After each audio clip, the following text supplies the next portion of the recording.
Welcome to the monthly meeting of the League of Women Voters Lunch with the League. My name is Melanie Smith-Guillaume, and I'd like to welcome everybody here today. Just a little bit about the League before we start. The League of Women Voters is a nonpartisan political organization encouraging informed and active participation in government. It influences public policy through education and advocacy of the things it has studied. The League does not support or oppose any political party or candidate, and membership is open to everyone ages 16 and over. We have one announcement. There is going to be a new member party on the 1st of January, January 19th, 2023, from 7 to 9 at the home of Judy Bradford. And if somebody would put that information in the chat about Judy's address, I'd appreciate that. Before we start, would everyone please remain muted and put your questions in the chat? Darryl will be looking at those after he does his presentation. Our usual format is 1/2 of an hour presentation and 1/2 an hour of questions. I'd like to introduce Darryl to everyone. He'll be speaking on reparations and restorative justice, a path towards healing. Dr. Daryl Heller is the director of the IU South Bend Civil Rights Heritage Center and an assistant professor of women and gender studies at IUSB. And he will discuss how reparations as a part of the process for healing justice is most meaningful when regarded within a restorative justice framework. He received his BA from the College of Charleston, an MA in American Studies from Columbia University, and his PhD in history from the University of Chicago. He currently teaches and facilitates discussions on the topic of racism and white supremacy, the history of racial construction, and the intersection of race and gender. He is also on the IU South Bend Dwyer School of Health Sciences Diversity Council and the IU South Bend Police Advisory Board. He is also a member of the City of South Bend Board of Public Safety. And with that, I'd like to introduce Dr. Daryl Heller. Thank you, Melanie. And thank you all for being part of this conversation that I hope we have together. I particularly want to thank the League of Women Voters generally for inviting me to speak today. So I look forward to your feedback. I've been thinking about restorative justice and reparations together for a while. I am part of, and some of you may know, some of you may not, but that, hold on one second, I'm doing this through my office phone, which is now ringing. Okay, we're good. So some of you may know, some of you may not know, but there's a group of folks here in South Bend who've been thinking deeply about restorative justice and formed Restorative Justice Collaborative Hub that we hope to bring the practice of restorative justice to South Bend. And I've been thinking about reparations, both as an African American, and it's been a conversation that's been in the news, over the last several years, kind of culminating, I guess, two critical pieces where reparations really hit the national consciousness was in 2014 when Ta-Nehisi Coates wrote his article, The Case for Reparations, that was in the Atlantic magazine. And then in the 2020 presidential elections, kind of roughly around 2019, a lot of the Democratic Party candidates were asked to respond to where they stood on the issue of reparations. And, unsurprisingly, it was all over the place. And so what I'm trying to do or thinking through, and hopefully you'll help me think through it a little bit more, is how we can talk about reparations in a much fuller way. So what I'd like to do is talk a little bit about restorative justice, what that is, and then talk about reparations, and then ideally and hopefully bring them together in some coherent way. So restorative justice is often thought of as an alternative to the punitive carceral system that is our current system of justice in this country. And that system holds that when a harm is done, a harm could be a crime, could be other kinds of harm, but when a harm is done, the perpetrator, that is the person who caused the harm, should be punished, and should be punished in proportion to the harm they caused. This is generally thought of in academic terms as retributive justice, and underlies what we think of as justice itself. And I think most folks think that that's a reasonable response. You hurt someone, you should be hurt too, or you should pay a price for that. And the price, we generally inflict is incarceration. Sometimes, depending on the harm itself, there's also a fine or some kind of restitution, perhaps compensation. But locking people up is our general response is a way of punishing people. You harm someone, your punishment is to be deprived of your freedom of autonomy anyway. And that's thought of as a deterrent to prevent further harm. But we know that that deterrent is actually often, in most cases, and the very many cases, I would say, is a violent response to violence. If the harm is violent, then we respond violently back to the perpetrator. And that violence is through our court system, it's through our carceral system, and it's also through the deprivation of rights, even after the person who caused the harm has done their time. We still continue to punish them, particularly if we label them in that process as a felon. And there's all kinds of disabilities that are associated with that, and the ongoing deprivation of rights and access to public goods, and the kind of stigma that's associated with that. That's ongoing harm that we do to those who we have tagged as causing harm. Now, of course, the problem with that is that it doesn't work. That violence, responding to violence with violence just begets more violence. I mean, if it actually worked, we would actually have a pretty safe society, right?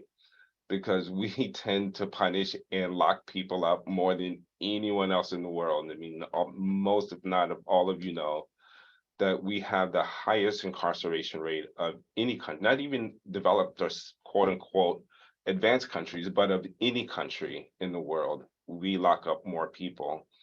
And we are also one of the more violent societies in the world.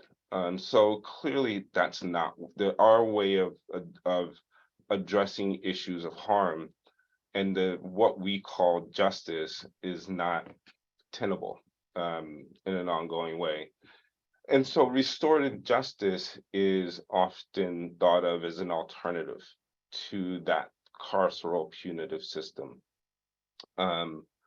Restorative justice, and I just want to read what we kind of think about here in South Bend, our Restorative Justice Collaborative Hub, what kind of how we define and think about restorative justice. We think of it as a response to injustice that focuses on the harm done, not the rule or the law that was broken. I mean, again, typically when someone breaks a law, does some harm that brings in the criminal legal system, that there's some law or rule that's broken. But restorative justice, instead of focusing on the rule that's broken or the law, focuses on the harm.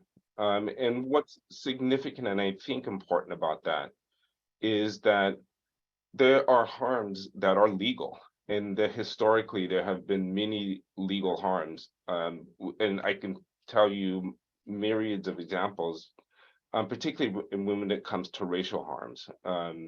The Black codes, for example, right after slavery were legal. Those were laws that were passed by cultures and by states that were on the books and particularly targeted African Americans. And I would dare say that many of the segregation laws under Jim Crow were also legal, though they were harms that were done.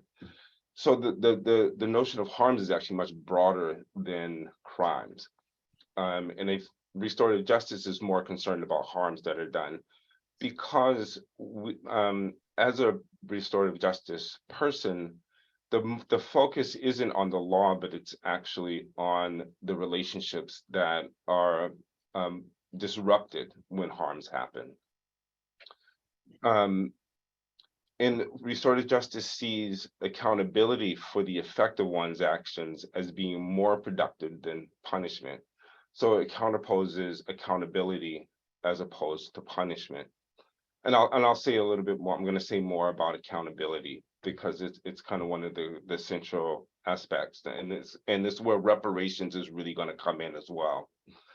But restorative justice assists the process of recovery and healing, supports the process of making amends, and encourages the prevention of similar harms in the future. And so there's multiple steps in there. There's multiple components, right? So accountability, and for me, there's a really useful book, or a book I found really useful, titled "Until We Reckon: Violence, Mass Incarceration, and a Road to Repair" by Danielle Sered. And she is the director of a restorative justice organization in Brooklyn, New York, that works with offenders or those who have caused harm and are caught up in the criminal legal system. And her organization serves as an alternative to incarceration. And those who agree to participate engage in the restorative justice process. And a cornerstone of that is accountability, that those who cause harm, they don't need to be punished, but they do need to be held accountable for the harm they did. And particularly, they need to be accountable most foremost to the person and or group that they harmed, and not only to them, but to the larger community. Again, one of the ways our current punitive carceral system works is that we really focus on the individuals. And if two people have an altercation and harm occurs, we typically only focus on the person who did the harm. We punish them, we put them away, and then justice has been served. We do nothing to address the wider harm that happens to the broader community, and particularly to the person that the harm was done to. Our criminal legal system really doesn't deal with victims so much. I mean, there's victim services and there's other things, but our justice system is really targeted to punishing the person that did the harm, and leaves the person who's been harmed often to fend for themselves, and generally, almost always, fully ignores the wider community around both parties. And both parties have communities that are impacted by the harm that was done. So restorative justice wants to get at all of that. And the level and degree and meaning even of accountability is really taking all of that into consideration and addressing all of it with the goal to be ideally healing, to restore the relationships that were broken by the harm that was created, that was done. And Danielle Sered has kind of listed 5 steps to accountability. And all of them are significant and important, and I'll just kind of go through each one of them quickly. And the first step to accountability, when harm is done, the first step is that there has to be some acknowledgement of responsibility for one's actions, that we all are responsible for our actions. And it has to be an acknowledgement of that responsibility. And that's kind of what she would call, and I would agree, is called truth telling. You have to own and admit that a harm has been done.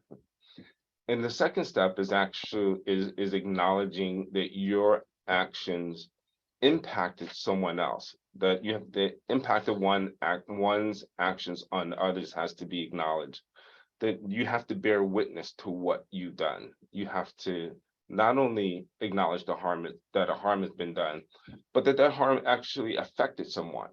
And you have to sit with that. And the third step with that is to express some genuine remorse for harming someone.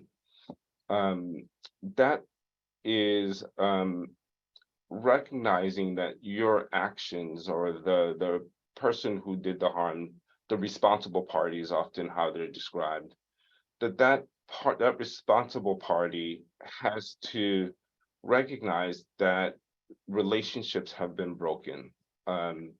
The underlying assumption is that relationships are really based on the dignity and humanity of each of us, and that when we harm someone, we have exercised power in a way and imbalanced a sense of the dignity and respect that we should have for each other, and that we have to find a way to fix it.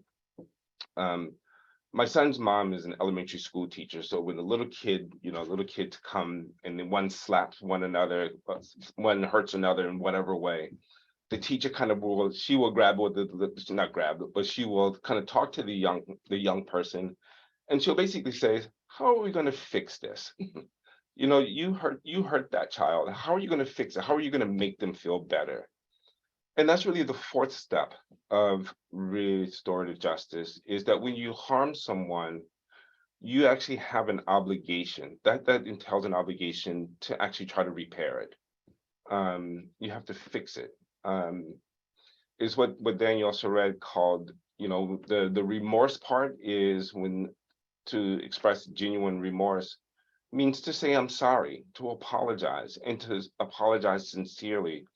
And in the process of apologizing, and the sincerity and depth of that apology, that is really built on acknowledging the harm that was done and the impact that it had on someone, is really begin the process of taking responsibility. And again, that's a cornerstone of accountability. What Danielle Surratt calls not just saying I'm sorry, but doing sorry. That sorry is more than words. You have to ideally fix it to the extent possible. Everything can't be fixed perfectly. There are some harms that are so egregious that you can never fully repair them or replace what was done, but you can work to try to change and rebalance so that there is the possibility, at least, that all of the parties affected, the person who caused the harm, the person who was harmed, and their loved ones and support community around them, can move on from that. Again, can move on in a way where their full humanity and dignity is intact, and they can continue to live the life that they have and choose to. The fifth step, which I think is one of the most important, kind of coming at the end, is that when harm happens, you have to work diligently and self-consciously and intentionally to create the conditions so that that harm isn't repeated in the future. You can't harm someone, apologize, fix it, and then move on without changing the conditions that produced the harm in the first place. Otherwise, you continue the possibility of perpetrating harm into the future continues. So transforming whatever needs to happen in a personal relationship. So what that might look like, if I rob someone because I have a drug habit and I'm robbing them because I need money, then part of my transformation needs to be drug treatment. I need to stop doing drugs, because if I don't, even if I repay the person that I stole from, my habit is probably going to lead me to harm someone else in the future. So I have to take the personal responsibility to transform myself to become the person much more my, more of my potential. So that I am a better person moving forward and not perpetrating harms later and into the future.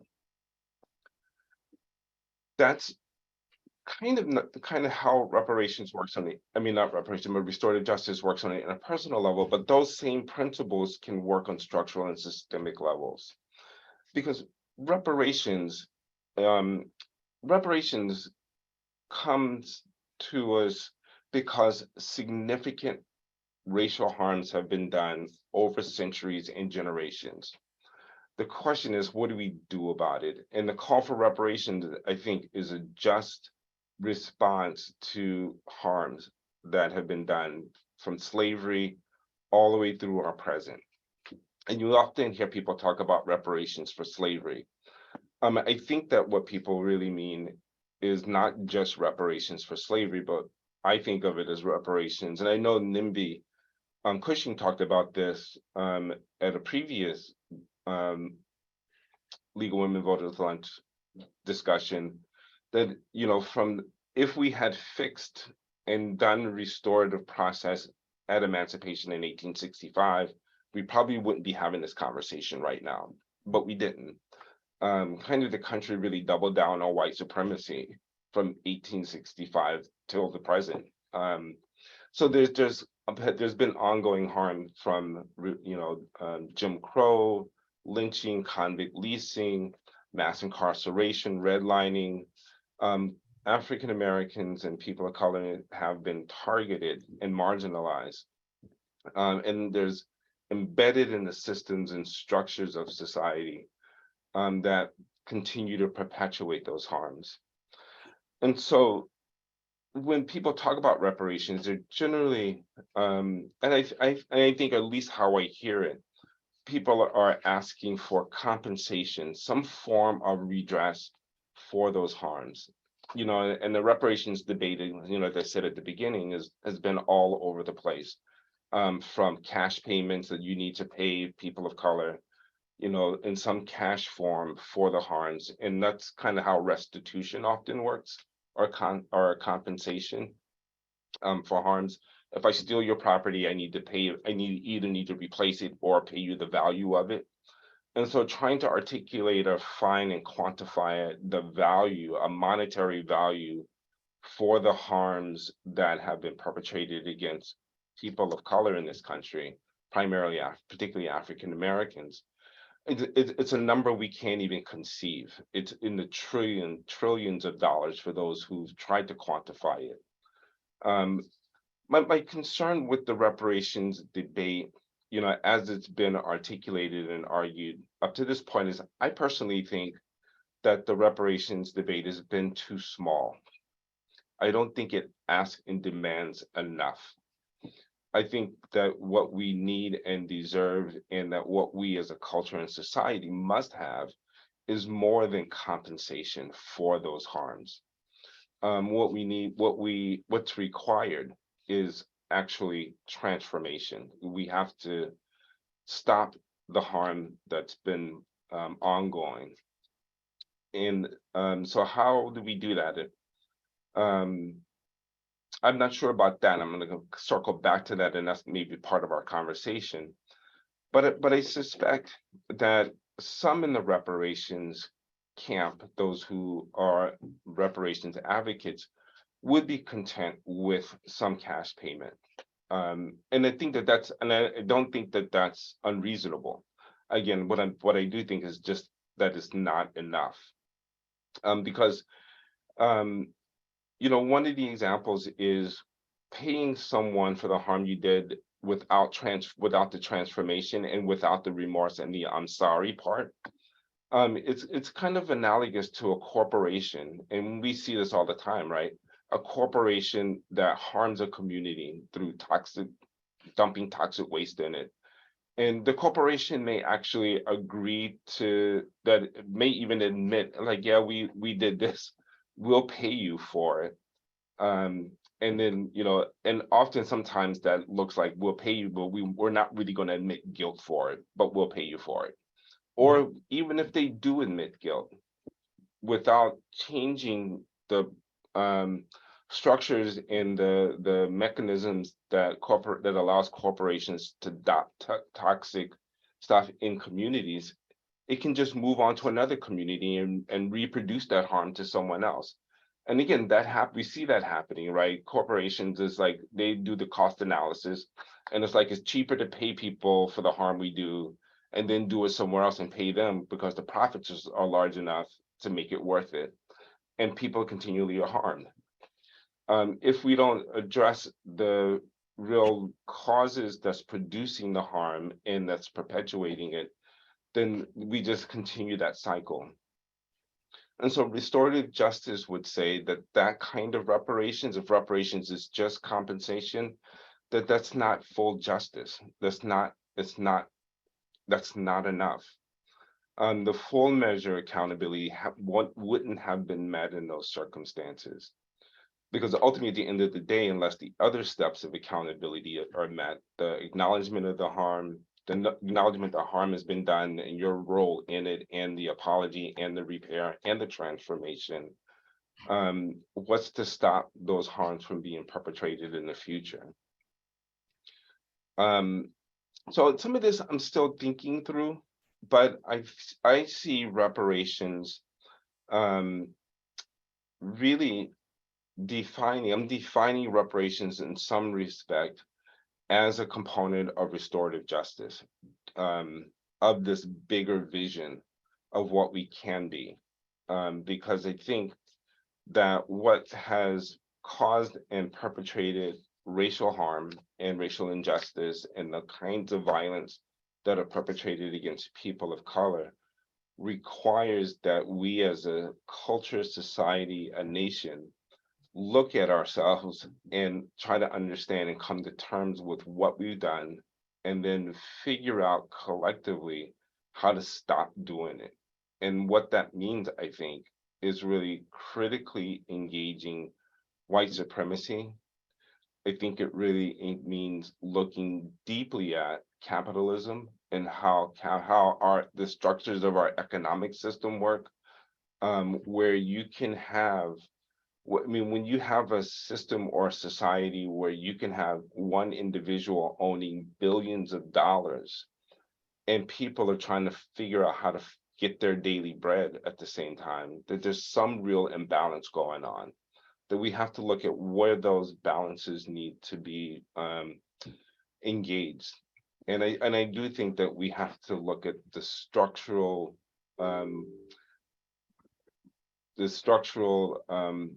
how our society is structured, kind of from the ground up. And this is a big task. I mean, there's no idealism on my part or anyone else's part that this would be a long and painful process of restructuring. But I do think that we have the capacity to do it.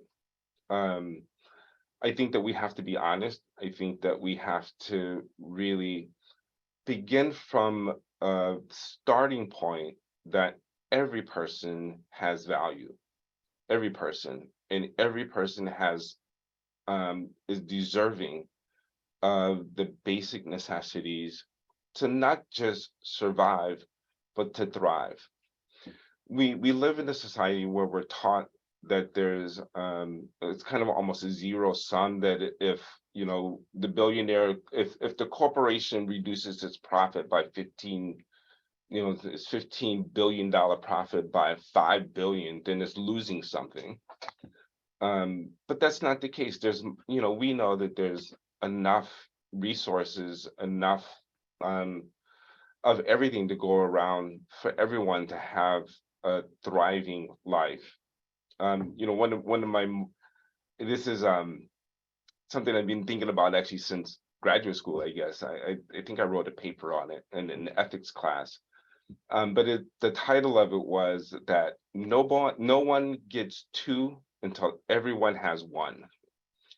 And it's just a basic human, precept that no one should have 2 or 3 or 5 houses when there's homeless people sleeping on the streets. No one should have 10 pairs of shoes when there's barefoot people walking around. If everybody has shoes, fine, have 5 pairs of shoes. But everybody needs at least 1 pair of shoes, right? Everybody needs at least 1 house. Everybody needs the resources to be able to support their families. And again, there's some underlying ideological perspectives that are driving the system that we have, And I'll just quickly say, and then again, we can have this as more of a conversation, but in our Western kind of Enlightenment fueled way of thinking, we think of individuals as the individuals who are autonomous and independent from other individuals as the primary unit of identity, as opposed to thinking of ourselves as our identity is actually not defined as individuals, but our identities are defined in relation to others. And that's that requires and entails a much more collective way of thinking. And if we could begin moving more in that direction, then I think we can begin looking at solutions or ways of doing things differently that will meet the needs of everyone. I can say a lot more about it, but I'll stop there and, to open this up for questions. And I see that there's a bunch of questions in the chat. Before we start on that, Daryl, thank you, Yes. but I just want to remind people, I think I forgot, that everyone is welcome to voice his or her opinion in this meeting. But that doesn't mean that the league supports any of those or all of those. We are a forum here for the public to voice their opinions openly, but the league does not necessarily support all of those. Okay, go ahead. Okay, I'm going to start with the first question, and it's a really good question. That the question is whether the proposed South Bend Common Council non-binding resolution meets the definition of restorative justice. And I would say it's a step, but it doesn't meet the definition. I mean, if for no other reason, it's a non-binding resolution. It doesn't actually do anything. It just makes a statement, and I think that's a step. That's important. That's kind of beginning to acknowledge, and then to acknowledge collectively and publicly that there's some real harms that have been done here in South Bend to the African American community, particularly on the West Side, but not solely on the West Side. Throughout the city, African Americans have been harmed here in South Bend, and I would dare say continue to be harmed. So the resolution that's been offered through the Common Council, it hasn't come up as me, but that's kind of out there. I think is an important step. To find the solution and to begin coming to some way of addressing those harms is going to require not just demanding or imposing, but finding a way that we can actually have that conversation collectively, and that the city itself has to acknowledge. We need to find a way for the city to acknowledge those harms. Because the harms that have happened to African Americans have happened on multiple levels, right? They've happened on the local levels, like here in South Bend, but they also happen on statewide levels. I mean, part of that resolution is acknowledging, is kind of referencing that Indiana had a history of excluding African Americans from even living in the state. And that, so they happen on the state level, and I would say our current political structure in the state of Indiana is perpetrating harms, and so we need to engage that on a state level and as well as on a national level. Our federal government has co-signed many of these harms. They've been either directly involved in them or condoned them by inaction, even inaction in times and moments when the federal government could have stepped in. It chose not to often. And that was in times when it wasn't actively participating. Because as we know, redlining was a federal policy that trickled down to a state level. So I think the culpability or the accountability for that needs to happen on multiple levels. But starting on the local level, starting here, and I think many of the reparations efforts will and do need to happen on local levels. But I think for them to be successful long term, it's going to require a restructuring of state and national practices and policies in the institutions that those practices and policies support.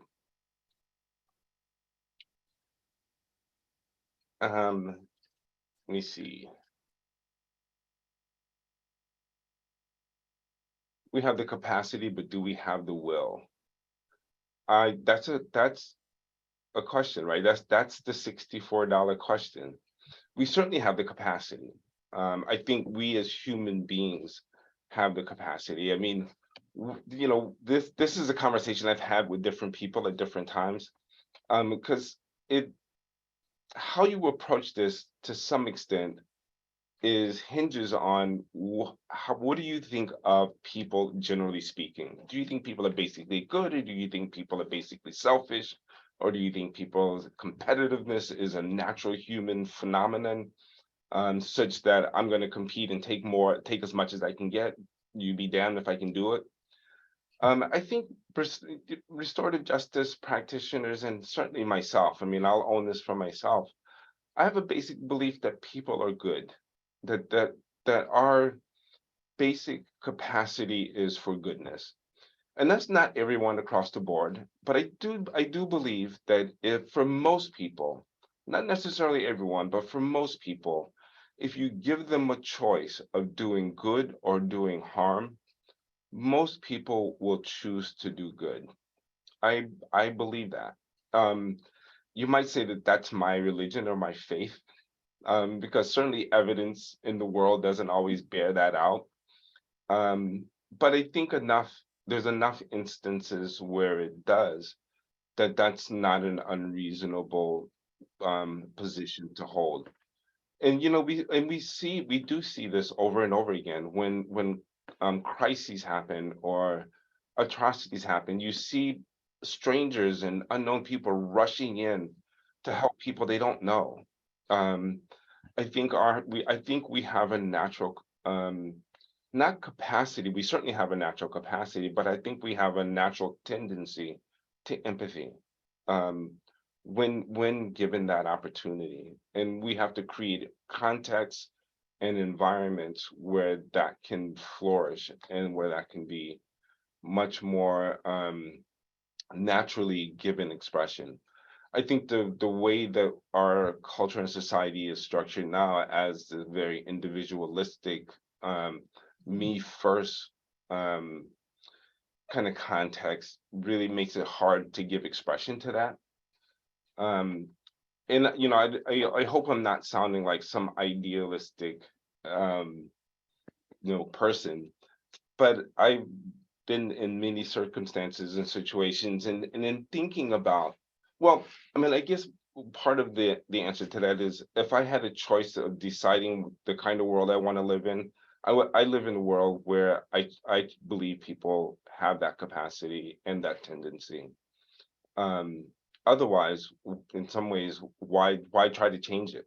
Why not be selfish and just get your own thing? And most of you, I suspect, lean in that direction too. Otherwise, you wouldn't be the League of Women Voters, and what you do, I think, is really about how can we create a context without taking a position and without imposing it, but how can the condition be created for the our better selves to be expressed? And that's really what ultimately I think can lead us to the other side, so to speak. There's another question. The question is not, is there enough, but also, is it equitably distributed? And distribution is is certainly one of the critical issues, right? Sure, the question is not, is there enough? There is enough. Is it equitably distributed? Obviously not. You know, it can't be thought of as equitable distribution when you have billionaires and hungry people, you know, sometimes on the same block of a city. That there's some distribution challenge going on there. I've been reading about the school to prison pipeline. I am thinking about the education. I'm thinking of the education for conflict resolutions being done in the Wabash school system. this Indiana school system has markedly reduced suspensions compared to surrounding school systems and a zero expulsion rate. Info about the program, but you mentioned looking at the structures from the ground up. Do you think a similar program could be started at our local schools? Yes, that's an easy one. Well, again, it's a question of will in part, and I think we have to be. I think we as citizens, in our community, have to be engaged in our public education and our public schools. Whether you have kids in the school or not, I deeply care about South Bend's public schools. I have not a single kid here, but I know that the well-being of our community is dependent on how we're educating our children. And we have to educate our children, you know, so I'm a historian. And so part of the effort now to ban books and to kind of teach history in a very truncated, whitewashed way is a major disservice, not just to ourselves, but to our children. I don't think we're preparing our young people to be the full critical, engaged thinkers that we need them to be, if we're going to continue to move in a direction that, again, is going to give expression to our full selves and our better selves. What we're doing is, when we punish our kids by suspending and or expelling them, versus working through the bigger structural systemic issues that may be affecting their lives. We're not only doing disservice to our children, but to their families and to the communities that those families live in. And so we have to look at it kind of holistically in that regard, I think. And again, that's kind of a mind shift, an attitude shift. It's a real kind of, the big philosophical world is we have to create a new Weltanschauung. We have to create a new worldview, a new vision for what can be, and not be caught in the sense that this is the way things are, and this is the way things are because this is the way they are supposed to be, as if it's a natural way of being. It's much more the case that the world that we live in, we are the creators of the world we live in. And if we create it, we can recreate it. And we can if we vision it, we can revision it. And I think one of the fundamental ways that we have to is to rethink how we do education. And by education, I think we really have to revise how we think about punishment, and particularly how we punish young people, because we teach our young people about that the punitive carceral system is the way to do it, and we teach them that by imposing it on them. And unless we do that differently with them, that they'll just replicate it as well. And so it's our responsibility to follow models like, if the Wabash school has 0 expulsions, then how do they do that? Let's learn something from that. And how can we make that fit our context in our school system? Yes, it's absolutely possible to do it in our school system. One of the, Daryl, yes. one of the things that was mentioned earlier was listening to Dr. Martin Luther King Jr.'s I Have a Dream speech. And many of the items listed there are things requiring the transformation that you're talking about. You could comment on that a bit. That was yes, and of course, the interesting thing about Dr. King's speech is that we really focus on the dream part of it and forget the other parts of it. That the dream that King was listing was aspirational, and I think that we have to be aspirational. I mean, everything obviously is, because I would say that what King was living at the time, he was giving us a vision for the future, because his current reality was a nightmare. It was a nightmare of fire hoses and police dogs and jail cells and adjunct, radical injustice. I mean, that was his reality. And in the same way that he was able to dream something better, I think that's where we have to emulate, but we can only emulate that in any way that can be useful is if we deal with our current reality. It's like, where are we starting from to where we want to be? But if we don't honestly address where we are, we'll never get there. And so, and that's what I think the beauty and the power and why we honor Dr. King is, because I think he held both of those in tension.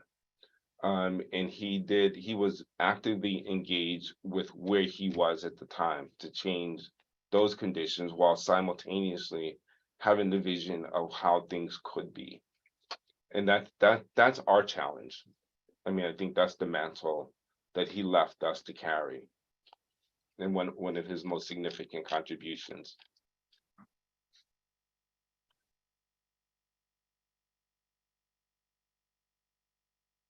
What about people that say, I have caused a harm and I don't care. I am here to take care of myself and too bad about anyone else. Some young people are too caught up in their own pain to notice the harm of others, and some politicians have been successful with this stance. All very true.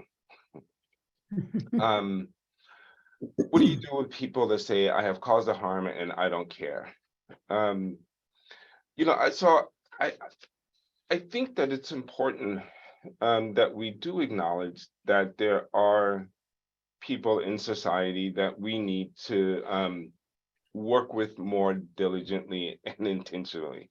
There's some folks that I personally, and this for the abolitionists out there, this may be sacrilegious. I'm not absolutely saying no prisons, no jails, no isolation. There's some people that need to be removed from society. But that's not so much the issue, at least as I think about it. What we do when we sentence people in our carceral system is we put these arbitrary sentences on people that have nothing to do with who they are, where they come from, or what's the underlying reasons behind why they perpetrated harm. Like the example I used before, that our carceral system, we have a lot of people locked up right now for drug use. And we're beginning to rethink that slowly, but there's a lot of pushback against it as well. But we impose these sentences that doesn't look at issues around, why are people doing drugs? What is going on? What is causing people to opt to shoot dope versus get a job, for example? And I certainly have been in circumstances personally, and I know that people are in circumstances in this culture and society where getting high is not a bad option, given everything else. If we're not looking at why is that the option that seems more attractive than something else, it's because those options have been closed off, and they've been closed off, I think, in a way, they've been closed off by the structures that have endemic and structural poverty built into it. That the system as it exists almost requires poverty, not almost, but requires an underclass in order to be sustained. And if we don't look at some of those underlying structural, institutional, and systemic ways that conditions are produced that drive people in different directions. And it's not to say that people won't do drugs, I mean, or that people won't harm other people. I mean, we are human and we are flawed. So people will harm others. The question is, how do we respond to those harms? And the response is often to blame people for it rather than looking at what might be underlying or driving factors and address those at the same time that we're dealing with the actual harm that has been done. So that, and again, this is a more nuanced and a more complicated, and I think there was a note that this is a long-term way of approaching that, to be able to relate to everyone from a position of humanity, of dignity, of decency, really requires that we slow down sometimes, and that we take the time to learn those contributing factors that may have been operative, rather than immediately going to punishment, or immediately going to isolating, or immediately going to, removing folks and labeling folks. So the label that folks walk out of from those kinds of situations, often, the label of a felon or the label of perpetrator, even the language we use, kind of sets them outside of our community. What I think, have to what we have to do is approach that everybody's within our community, and even when they commit harms, or even when the question, they say they don't care, that doesn't mean we remove them from our community. It means we have to figure out a way to work with them and to address that kind of callousness. Because again, I don't think that that's a given.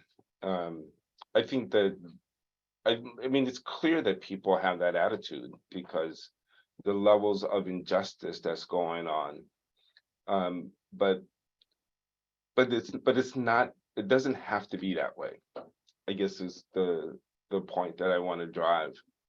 That we can do this differently if we choose to. And it's the question of, do we have the will? I think we have to create and construct that will. I don't think the will is there because we haven't been taught that that's even something to think about or something to consider on some levels, or that it's too hard. And so around reparations, when the question comes up, can we pay people, or can we really heal the racial injustice and find racial healing? And some say, well, it's a really hard thing to do. And it's like, yeah, you're right, it is really hard. And we still have to do it. We still have to do it if we have any hope of moving to a different and better place.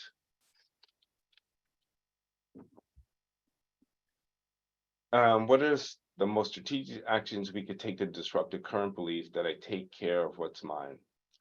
I think that one of the things we can do is, I'm going to go back to schools. We have to start teaching our children differently. I think that we do have to, we as the adults, and particularly those who have positions of power, need to think through, I think, sincerely, what those steps of accountability would mean, and begin to take those steps. And so the city, so for example, the Congress passed resolutions apologizing for slavery in 2008 and 2009. The House passed a resolution in 2008, and the Senate passed a resolution in 2009. The Senate's resolution apologizing for slavery actually had a caveat, is that this apology by no means means that we are responsible and going to pay anybody anything. A qualified apology is not really an apology. So I would say that wasn't sincere in the kind of apologies that's needed. And so we have to begin taking those steps to really account for our actions and for the actions that we benefit from. And so those actions that we benefit from, and this is really kind of where white privilege and white supremacy comes in, that, all white people, I don't think are, I would not say all white people are racist, but I think all white people do benefit from white supremacy. All men aren't sexist, but I think all men benefit from patriarchy. I think that we have to engage those systemic and structural ideological understandings of how the world works and how we relate within that world, and begin to challenge not just ourselves, but what we have to not just challenge ourselves, but also challenge the structures and the benefits that derive from those structures, including those benefits that we get, and really look at that in a way that accounts for our relationships with those in our community and those with us and around us.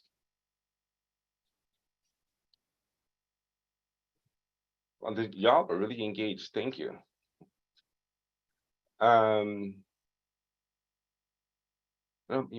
Is there any particular question that I should respond to? I know we're almost out of time. Is there any last question that you think, Melanie, or am I missing something?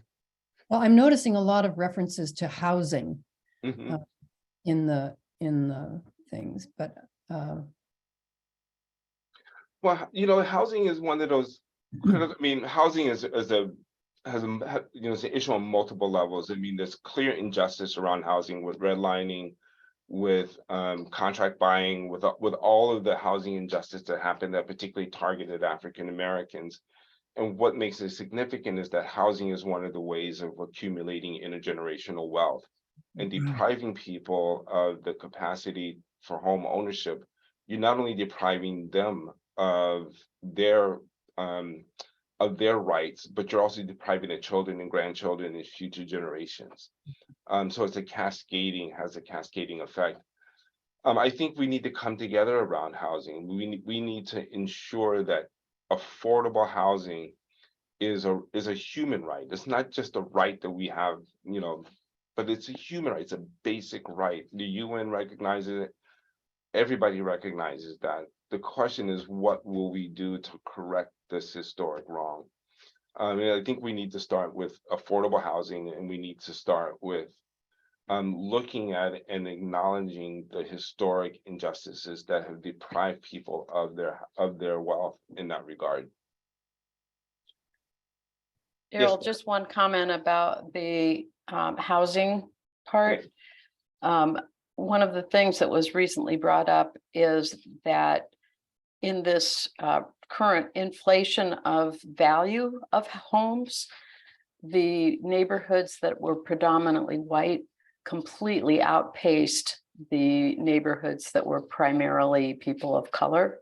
Mhm. And it is about getting the whole real estate industry and the whole lending industry to value property differently than they do today. Otherwise, it'll just keep happening.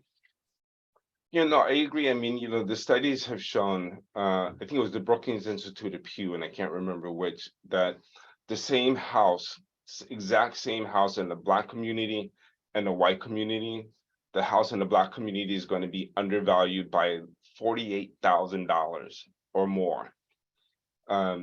And that's structural racism. That's what it looks like materially, and it is built into the industries that are concerned around housing, the real estate industry, the lending industries. I mean, and even federal regulations that determine and control that. And so the real estate industry is an industry, but it also happens on local levels, right? There's real human real estate agents that are steering people to Granger or to the north part of the city versus the west side of the city. I know I was steered when I first came to South Bend to not try to live on the west side. Interestingly, even as I fought to live over there. But that has to be engaged on again those multiple levels. we have one more minute, Daryl. And do you have a last something or other that you would like to say to sum up? Yes, I would encourage everyone. Again, I want to just, the book that I think is really useful to think about, certainly what Daniel Surratt is talking about in the book, Until We Reckon, is the title. Until We Reckon, Violence, Mass Incarceration, and a Road to Repair is the subtitle. She's looking at primarily mass incarceration and looking at ways of destabilizing mass incarceration and alternatives to prisons through restorative justice practices.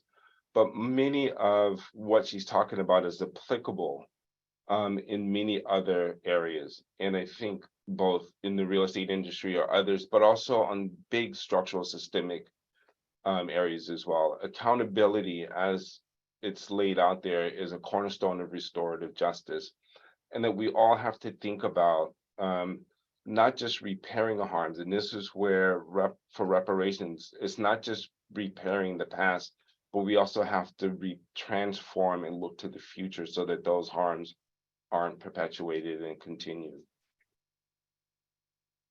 Thank you so much, Daryl. We appreciate your time and your thoughts today. And if anybody has any other questions, I'm sure you'd be willing to field them from your office later Yes. on. Yes, and you can find, if you do want to ask me any questions, you have more comments, you can look at the Civil Rights Heritage Center's website, and my email address is there.